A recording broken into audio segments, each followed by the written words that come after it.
Plants ഓൺലൈൻ്റെ പുതിയൊരു വീഡിയോയിലേക്ക് നിങ്ങൾക്ക് ഏവർക്കും സ്വാഗതം. എന്നും നമ്മൾ ഓർക്കിഡ് ചെടികളെക്കുറിച്ചല്ലേ പറയുന്നത്. ഇന്ന് നമുക്കൊന്ന് മാറ്റി പിടിക്കാം അല്ലേ. ഇന്നിപ്പോൾ നമ്മളിവിടെ പറയാൻ പോകുന്ന റോസാ ചെടികളെക്കുറിച്ചാണ്. ഇത് നമ്മുടെ ഒരു വെറൈറ്റി റോസയാണ് കേട്ടോ. ഈ ഒരൊറ്റ റോസാ ചെടിയിൽ തന്നെ ഉണ്ടല്ലോ 4 കളർ ഫ്ലവേഴ്സാണ് ഉണ്ടാകുന്നത്. അപ്പം ഇത് ആദ്യം ഉണ്ടായി വരുമ്പോഴേ ഉണ്ടല്ലോ ഒരു മഞ്ഞ കളറാണ്. ദിവസങ്ങൾ കഴിയും തോറും ആ ഒരു പെറ്റൽസിൻ്റെ സൈഡ് വഴി ചുമല കളർ കയറി നല്ല പിങ്ക് കളറാകും കുറേ ദിവസങ്ങൾ കഴിയുമ്പോൾ. കുറേ നാൾ പിങ്ക് കളർ നിന്നതിന് ശേഷം ഉണ്ടല്ലോ പൊഴിയാറാകുമ്പോഴത്തേനും അത് വെള്ള കളറാവേ. ഇന്ന് ഞാൻ ചെയ്യുന്ന ഈ ഒരു പ്രൊപ്പഗേഷൻ മെത്തേഡ് ഉണ്ടല്ലോ, നിങ്ങളും നോക്കിയാൽ ഒരു ചെറിയ കമ്പ് പോലും പോകാതെ എല്ലാം പിടിച്ച് കിട്ടുന്നതാണ്. നമ്മുടെ കയ്യിൽ അവൈലബിൾ ആയിട്ടുള്ള ഒരു 10-15 വെറൈറ്റി റോസാ ചെടികൾ അതിൻ്റെ പൂക്കളോടൊപ്പം ഞാൻ ഈ വീഡിയോയിൽ ഇടയ്ക്ക് കാണിക്കുന്നുണ്ട്. അപ്പോൾ ഈ റോസയിൽ നിന്ന് ഞാൻ കുറേ കമ്പുകളൊന്ന് വെട്ടിയെടുക്കുകയാണ്. അപ്പോൾ ആവശ്യത്തിന് നമ്മൾ കുറേ കമ്പ് മുറിച്ചെടുത്തുണ്ട്. എപ്പോഴും റോസയുടെ തലപ്പെടുക്കുമായിരിക്കും ചോട് പിടിക്കാനായിട്ട് ഏറ്റവും എളുപ്പമാണ്. അപ്പോൾ ഇത് നമ്മളതിനെ ഇതേപോലെ ചെറിയ കഷ്ണങ്ങളാക്കി മുറിച്ചെടുക്കുകയാണ്. മുറിച്ചെടുത്ത കമ്പുകളിൽ ഇലകളുണ്ടെങ്കിൽ പൂർണ്ണമായും അടത്തിക്കളയണേ. ഇല്ലെങ്കിൽ ആ ഇലകളുണ്ടല്ലോ സ്റ്റെമ്മിലുള്ള വെള്ളം മുഴുവൻ അങ്ങ് അബ്സോർബ് ചെയ്യുവേ. എന്നിട്ട് ആ സ്റ്റെം അങ്ങ് ഉണങ്ങിപ്പോവും. അപ്പം നമ്മളിത് ഇവിടെ റൂട്ടിംഗ് ഹോർമോൺ ഒരല്പം എടുത്തിട്ടുണ്ട്. ഈ ഒരു റൂട്ടിംഗ് ഹോർമോൺ നമ്മളിതിൻ്റെ എല്ലാം മുറിച്ച് ആ ഒരു ബേസ് ഭാഗത്ത് നമ്മൾ മുക്കി കൊടുക്കുകയാണ്.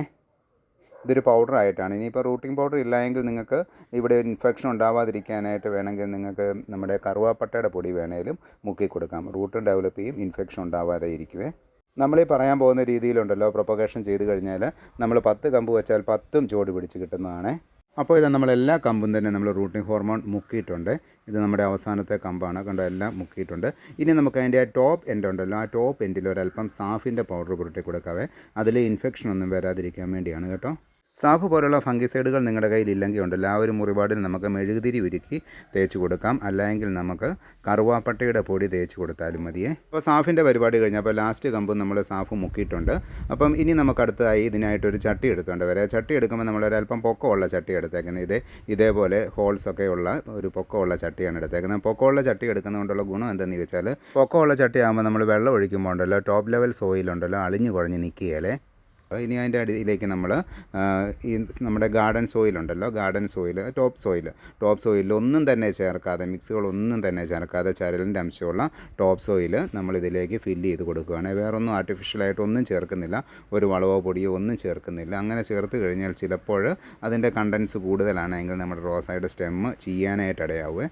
അതുകൊണ്ട് അങ്ങനെയുള്ള ഒന്നും മണ്ണിൽ ചേർത്തിട്ടില്ല, വെറും മേൽമണ്ണ് മാത്രമാണ് നമ്മൾ എടുത്തേക്കുന്നത്.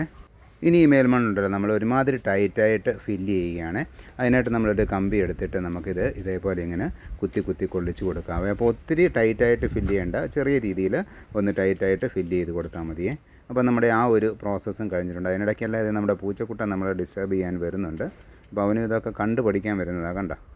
അപ്പം നമ്മൾ ഇതേപോലെ പതുക്കെ അതിൻ്റെ ആ ഒരു ഫില്ല് ചെയ്തതിന് ശേഷം ആ ടോപ്പ് ഭാഗവും കൂടെ നമ്മളൊന്ന് പ്രസ് ചെയ്ത് കൊടുക്കുകയാണ്. അപ്പോൾ സോയിലിൻ്റെ ഫില്ലിങ് കഴിഞ്ഞിട്ടുണ്ട്. ഇനി നമുക്കുണ്ടല്ലോ ഒരു സ്ക്രൂ ഡ്രൈവർ പോലത്തെ എന്തെങ്കിലും ഒരു ചെറിയ കമ്പി കഷ്ണമോ അല്ലെങ്കിൽ ഒരു കമ്പ് കഷ്ണമോ എടുത്തുകൊണ്ട് വരാവേ.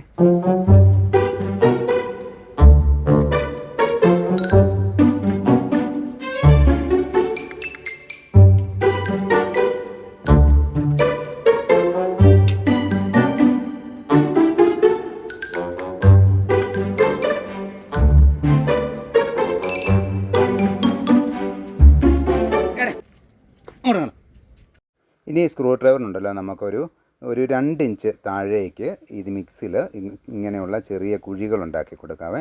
എന്താണെന്ന് വെച്ചാൽ റോസാക്കമ്പ് നമ്മൾ നേരിട്ട് ഈ കമ്പിൽ ഈ ഒരു മണ്ണിലേക്ക് നമ്മളങ്ങ് കുത്തി ഇറക്കി കഴിഞ്ഞാൽ അതിൻ്റെ പുറമേ ഉള്ള തൊലികളിൽ പോറൽ വരാനും അതുവഴി ഇൻഫെക്ഷൻ കയറി അത് ആ കമ്പ് ഉണങ്ങിപ്പോകാനും ഒക്കെ കാരണമാവുക.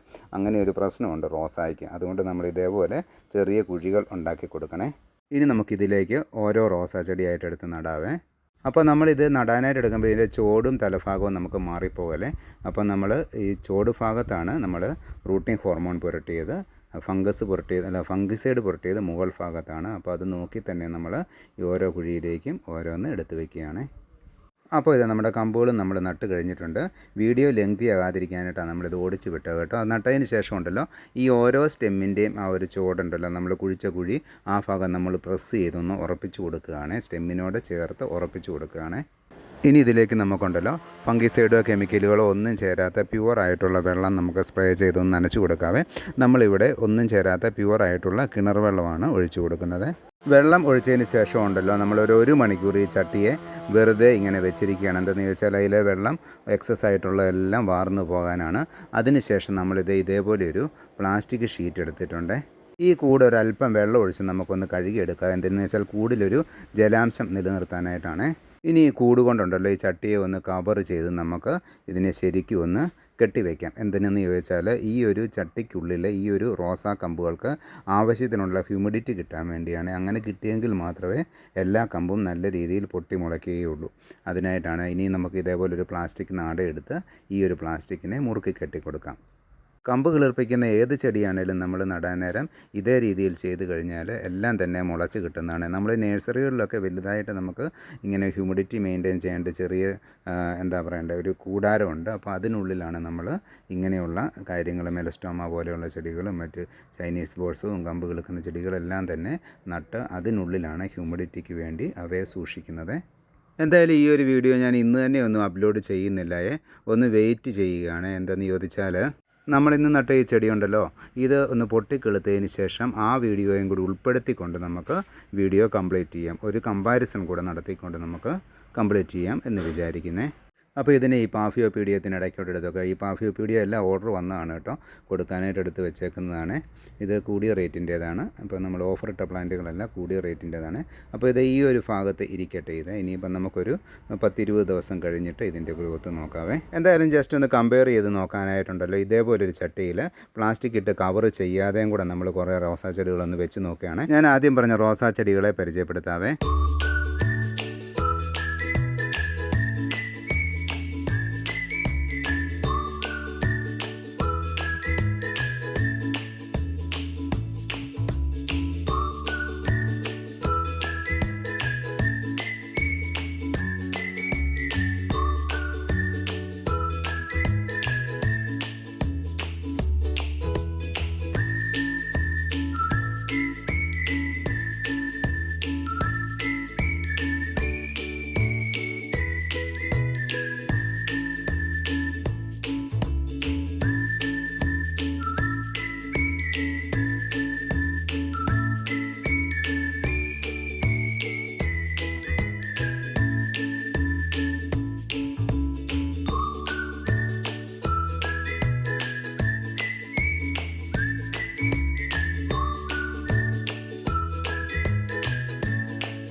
അപ്പോൾ ഇത് 20 ദിവസമൊന്നും കഴിഞ്ഞില്ല കേട്ടോ. അപ്പോൾ ഈ പ്ലാസ്റ്റിക്കിനിടയ്ക്കൂടെ മുളച്ചത് നമ്മൾ കണ്ടു. ഇന്നിപ്പം 2 ആഴ്ച ആയതേ ഉള്ളൂ, 14-15 ദിവസം ആയതേ ഉള്ളൂ. അപ്പോൾ ഇതിനിടയ്ക്കൂടെ മുളച്ചത് കണ്ടിട്ടുണ്ട്. അപ്പോൾ അതുകൊണ്ട് നമുക്കിതൊന്ന് തുറന്ന് നോക്കാമെന്ന് വെച്ചേ. അപ്പോൾ നമുക്കിതൊന്ന് തുറന്ന് നോക്കാം.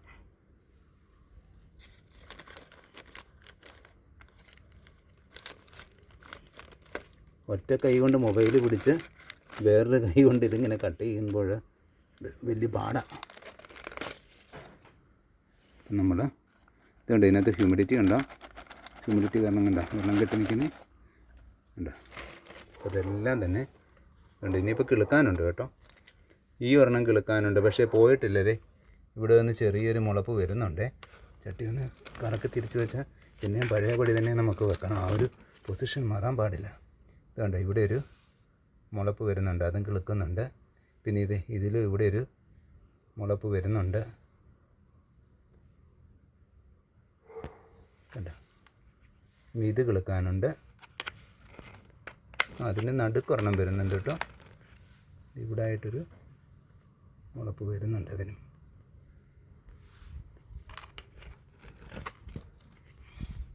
ഇത് കിളുത്തോളും.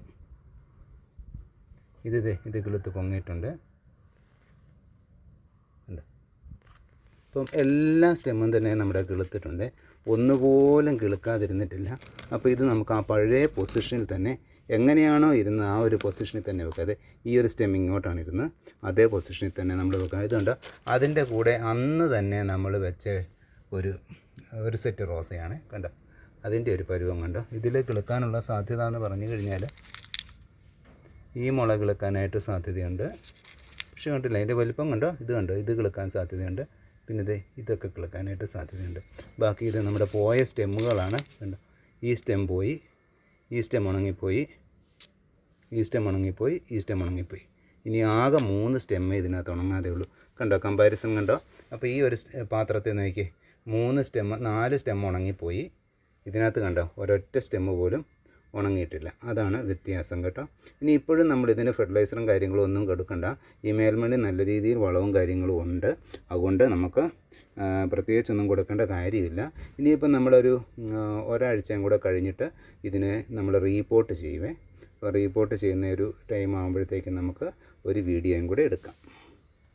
അപ്പോൾ നമ്മളിനി ഇതിനെ പഴയ പോലെ തന്നെ അങ്ങ് പൊതിഞ്ഞ് കെട്ടി വെച്ചേക്കുകയാണ്. അപ്പോൾ നിങ്ങൾ നിങ്ങളുടെ വീട്ടിൽ റോസാ ചെടികളോ അല്ലെങ്കിൽ മറ്റ് കമ്പ് നട്ടുപിടിപ്പിക്കുന്ന ചെടികളോ ഒക്കെ ഉണ്ടെങ്കിൽ ഇതേപോലെ ഒന്ന് പ്രൊപ്പഗേറ്റ് ചെയ്ത് നോക്കൂ. 100% വിജയം ഉറപ്പാണ്. അപ്പോൾ ഇന്നത്തെ ഒരു വീഡിയോ നിങ്ങളിൽ ചിലർക്കെങ്കിലും ഒക്കെ ഉപകാരപ്രദമായി എന്ന് ഞാൻ വിശ്വസിക്കുന്നു. എന്തായാലും വീഡിയോ ഇതുവരെ കണ്ട എല്ലാവർക്കും നന്ദി.